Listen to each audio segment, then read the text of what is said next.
Olá, tudo bem com vocês? Espero que vocês estejam bem. Glória a Deus, Deus abençoe vocês. Novamente estou aqui para compartilhar mais dois capítulos da palavra e hoje a gente vai estar meditando no capítulo 11 e no capítulo 12 ali de Romanos. Vamos estar dando uma olhada no contexto ali que o Senhor está falando a respeito de Israel, do remanescente de Israel, como a gente viu nos capítulos anteriores. Também no capítulo 12 a gente vai estar olhando os sacrifícios vivos que o Senhor ali aceita, enfim, vamos estar dando uma olhada nesses dois contextos neste dia de hoje. Então vamos lá. Senhor nosso Deus, nosso Pai, te pedimos, Senhor, mais uma vez que o Senhor venha estar nos orientando com a tua palavra, em nome de Jesus, amém. No capítulo 11, ele vai dar continuidade do 10, que nós vimos ontem, que ele fala bem assim: Pergunto, pois, acaso Deus rejeitou o seu povo? De maneira nenhuma, eu mesmo sou israelita, descendente de Abraão, na tribo de Benjamim. Deus não rejeitou o seu povo, o qual de antemão conheceu. Ou vocês não sabem como Elias clamou a Deus contra Israel, conforme diz a Escritura? Senhor, mataram os teus profetas e derrubaram os teus altares. Sou o único que sobrou, e agora estão procurando matar-me. E qual foi a resposta divina? Reservei para mim 7.000 homens que não dobraram os joelhos diante de Baal. Enfim, aqui ele está trazendo a ilustração de Elias. Quando Elias estava fugindo de Jezabel, ali Jezabel tinha acabado com todos os profetas. E ele achou que era só ele que tinha sobrado. E bem, o Senhor falou: olha, eu separei mais 7.000 aí que não se dobraram a Baal. Enfim, vale lembrar que às vezes a gente também acha que o povo de Israel não tem pessoas convertidas, mas dá para usar esse exemplo que Paulo também usa. Enfim, bem provável que tem pessoas aí que aceitaram a Cristo Jesus, enfim, que não se dobraram aos ídolos e às tradições judaicas, digamos assim, que não leva a lugar nenhum e seguem a Jesus. Dá para entender dessa forma este contexto que Paulo está trazendo. Assim também hoje há um remanescente escolhido pela graça, e se é pela graça já não é mais pelas obras. Se fosse a graça, já não seria graça. Quer dizer então, Israel não conseguiu aquilo que tanto buscava, mas os eleitos o obtiveram. Os demais foram endurecidos, como está escrito. Deus lhe deu um espírito de atordoamento, olhos para não ver e ouvidos para não ouvir, até o dia de hoje. Enfim, esse endurecimento é o Senhor que dá a cada um também. E Davi diz que a mesa dele se transforme em laço e armadilha, pedra de tropeço e retribuição para eles. Escureça os seus olhos para que não consigam ver, e as costas fiquem encurvadas para sempre. Enfim, eles estão sem entendimento até hoje. Enfim, estão confusos a respeito de Cristo, estão meio ensumados também por causa do povo gentil que aceitou Jesus, que veio ali da linhagem. Eles também não aceitam Cristo ali como um Messias. Mas aqui é interessante a gente prestar atenção nesse contexto que ele está falando do povo de Israel. Por isso que eu volto a falar que a vinda de Cristo depende muito desse povo de Israel. Aqui no capítulo 11, desses trechos aqui que a gente vai ler, presta atenção no que ele fala. Ó. Novamente pergunto, acaso tropeçaram para que ficassem caídos? De maneira nenhuma. Ao contrário, por causa da transgressão deles, veio salvação para os gentios, para provocar ciúme em Israel.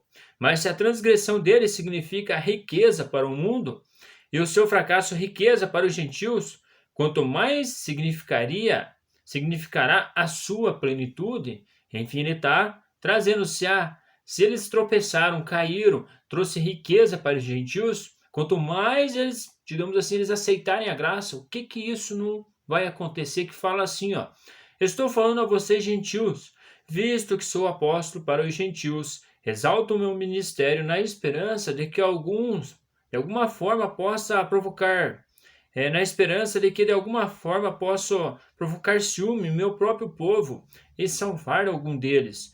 Pois se a rejeição deles é reconciliação do mundo, o que será a sua aceitação, senão vida dentre os mortos? Enfim, Paulo está trazendo assim, olha, se eles deixaram o Senhor, não aceitaram, mataram Cristo e mesmo assim veio a salvação aos gentios, quanto mais será a sua aceitação, senão vida dentre os mortos? Eu entendo assim, vida dentre os mortos não fica fora da Escritura, é quando Cristo voltar a buscar a igreja. porque quando ele vir na nuvem, os mortos ressuscitarão primeiro e os que estiveram aqui na terra serão transformados, os corpos, enfim, em corpos incorruptíveis, porque o corpo aqui na terra é corrupto ainda. Enfim, eu vejo desta forma, enfim, por isso que depende do povo de Israel a questão da vinda de Cristo também, porque senão Paulo não trazia desta forma ali para nós entendermos. Ele está comparando Israel com os gentios, enfim, ele está falando para nós também não se gloriar em Cristo Jesus, e nós temos que hoje temer, enfim, temer o Senhor e dar glórias a Ele, mas não ficar falando, olha, eu tenho Jesus, vocês não têm, enfim, porque Deus pode até acortar, como a gente vai ver no contexto final deste capítulo, que fala assim, ó, se é a santa parte da massa que é oferecida como primeiros frutos, toda a massa também o é. Se a raiz é santa, os ramos também o serão. Se alguns ramos foram cortados, e você, sendo oliveira brava, foi enxertado entre os outros, e agora participa da seiva, que vem da raiz da oliveira cultivada, não se glorie contra esses ramos. Se eu fizer, saiba que não é você que sustenta a raiz, mas a raiz a você. Então você dirá, os ramos foram cortados para que eu fosse enxertado? Está certo? Eles, porém, foram cortados devido à incredulidade, e você permanece pela fé. Não se orgulhe, mas tema, pois se Deus não poupou os ramos naturais, também não poupará você. Enfim, aquele detalhe que eu falei, para estar temendo, enfim, para não se orgulhar desse detalhe. Muitas pessoas também falam também sobre esse assunto, sobre a vida, aceitação, se não vida dentre os mortos, ali, que fala no versículo 14, muitas pessoas, no 15, aliás, falam que às vezes quando a pessoa nasce de novo, enfim, realmente, quando a pessoa é batizada nas águas, a vida também, enfim, deixa a vida de morto para ter vida em Cristo Jesus. Também entra no mesmo conceito, enfim, tem que passar pelas águas também para ter vida. Mas aqui eu vejo bem claro que ele está tratando de Israel e o povo gentil e de uma era vindoura. Enfim, dá para usar, ilustrar esse texto também a respeito do novo nascimento, porque quando você nasce de novo, você deixa de ser morto, você está vivo. E aqui também ele está falando sobre aceitação, quando eles aceitação, senão vida dentre os mortos, enfim, ele está generalizando, está trazendo um contexto geral para este assunto, e eu vejo que é quando Cristo vem. Mas enfim, tira as conclusões de cada um, como eu costumo falar, cada um tem conforme a palavra é dada, e a palavra não foge disso, mas enfim. Portanto, considere a bondade e a severidade de Deus.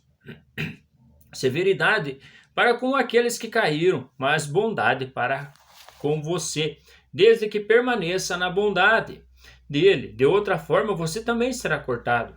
E quanto a eles, se não continuarem na incredulidade, serão enxertados, pois Deus é capaz de enxertá-los outra vez. A fim de contas, se você foi cortado de uma oliveira brava por natureza, e de maneira antinatural foi enxertada numa oliveira cultivada, quanto mais serão enxertados os ramos naturais em sua própria oliveira. Enfim, ele está falando aí de enxerto, enfim, que como eles são a raiz, nós somos enxertados ali por Cristo na graça. Irmãos, não quero que ignorem esse ministério para que não se tornem presunçosos. Israel experimentou um endurecimento em parte, até que chegue a plenitude dos gentios. E assim todo Israel será salvo, como está escrito. Enfim, Paulo está falando ali, quando o evangelho chegar à plenitude geral dos gentios, aí o Senhor vai tratar com ele. Virá de Sião o Redentor, que desviará de Jacó em piedade. E esta é a minha aliança com eles, quando eu remover os seus pecados. Quanto ao evangelho, eles são inimigos por causa de vocês, mas quanto à eleição, são amados por causa dos patriarcas. Pois os dons e o chamado de Deus são irrevogáveis. Enfim, o chamado e o dom de Deus, ele não volta atrás. Se ele te deu um dom, ele vai te dar para sempre. Enfim, não é irrevogáveis. Assim como você que antes eram desobedientes a Deus, mas agora receberam misericórdia, graças à desobediência deles. Assim também, agora eles se tornaram desobedientes, a fim de que também recebam agora misericórdia, graças à misericórdia de Deus para com vocês. Pois Deus sujeitou todos à desobediência para exercer misericórdia para com todos. Enfim, Deus encerrou todos debaixo da graça para exercerem misericórdia tanto para judeu, grego, israelita, enfim, para todos, para gentios, para ter misericórdia de todos e ser julgado da mesma forma. Ó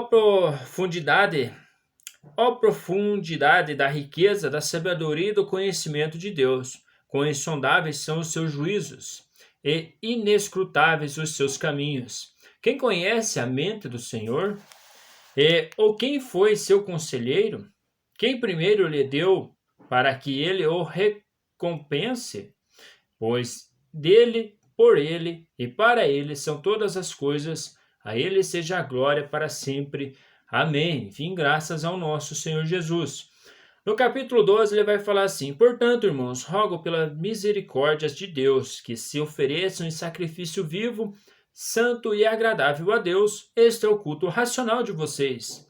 Não se amoldem aos padrões deste mundo, mas transformem-se pela renovação da sua mente, para que sejam capazes de experimentar e comprovar a boa, agradável e perfeita vontade de Deus. Enfim, ele está trazendo exortação para nós, não se moldar com este mundo, mas se encher do conhecimento do nosso Senhor, porque é agradável e perfeita vontade do nosso Senhor. Por isso, pela graça que me foi dada, digo a todos vocês: ninguém tenha de si mesmo um conceito mais elevado do que deve ter, mas ao contrário, tenha um conceito equilibrado, de acordo com a medida da fé que Deus lhe concedeu.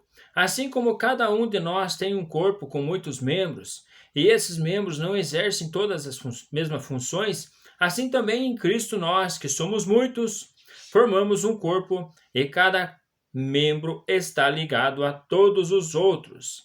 Temos diferentes dons de acordo com a graça que nos foi dada.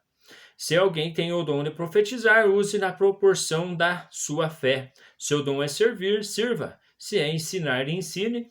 E se é dar ânimo, que assim faça. Se é contribuir, que contribua com generosamente. Se é exercer liderança, que a exerça com zelo. Se é mostrar misericórdia, que a faça com alegria.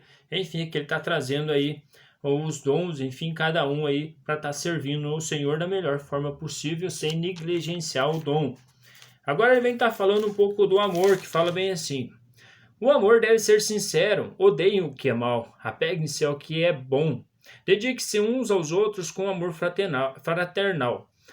Prefiram dar honra aos outros mais do que a vocês mesmos. Nunca falte a vocês o zelo, sejam fervorosos no espírito, sirvam ao Senhor alegrem-se na presença, sejam pacientes na tribulação, perseverem na oração. Enfim, ele está encorajando ali para que quando estiver na presença do Senhor, adorando, ser fervorosos no espírito. Enfim, e também ele está falando de amor fraternal, enfim, não pagar o mal com o mal com o mal. Enfim, tá sendo pessoas sensatas e tranquilas aí também até na tribulação. Compartilhe o que vocês têm com os santos em suas necessidades. Pratiquem a hospitalidade. Abençoe aqueles que os perseguem. Abençoe-nos, não os amaldiçoem. Alegrem-se com os que se alegram. Chorem com os que choram. Tenham uma mesma atitude uns para com os outros. Não sejam orgulhosos, mas estejam dispostos a associar-se a pessoas de posição inferior.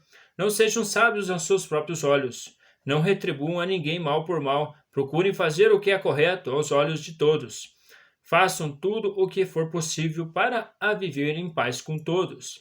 Amados, nunca procurem vingar-se, mas deixe com Deus a ira. Pois está escrito: minha é a vingança, eu retribuirei, diz o Senhor. Enfim, se o Senhor está no negócio, não tem problema como a gente está querendo se vingar. Deixar na mão dele, que ele sabe de todas as coisas. Ao contrário, se o seu inimigo tiver fome, dê-lhe de comer. Se tiver sede, dê-lhe de beber.